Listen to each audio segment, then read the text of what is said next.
وعلیکم السلام ورحمۃ اللہ وبرکاتہ۔ بسم اللہ الرحمن الرحیم۔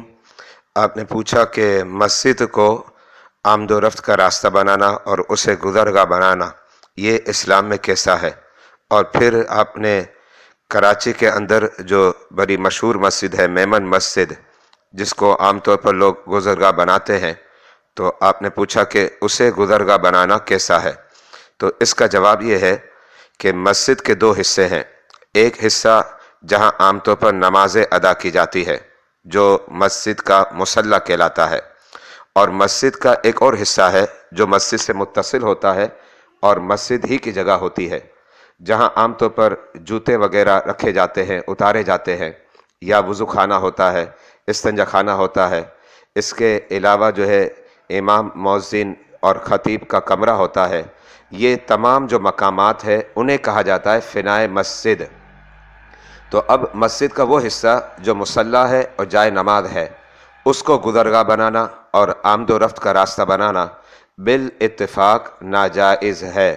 اگر ایک مرتبہ گزر گیا تو بھی گناہگار ہے، اور بار بار گزرتا ہے اور اس کی عادت بناتا ہے تو فقہاء کرام نے اسے فاسق قرار دیا۔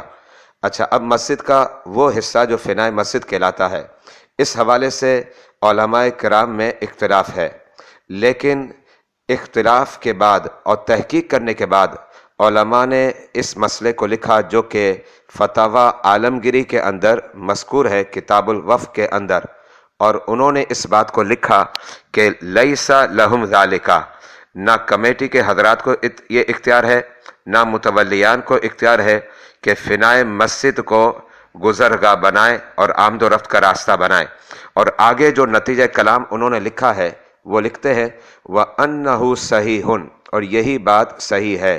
ساری گفتگو کا نتیجہ کلام جو نکلا وہ یہ نکلا کہ مسجد کو گزرگاہ بنانا، خواہ وہ مصلی ہے خواہ وہ فنائے مسجد ہے، یہ جائز نہیں ہے۔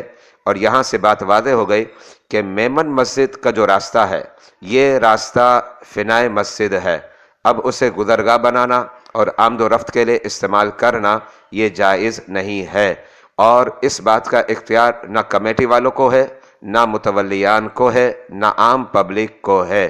واللہ اعلم بالصواب۔ محمد وسیم ضیائی، مرکز العلوم الاسلامیہ اکیڈمی، بادامی مسجد، مٹھادہ، کراچی، پاکستان۔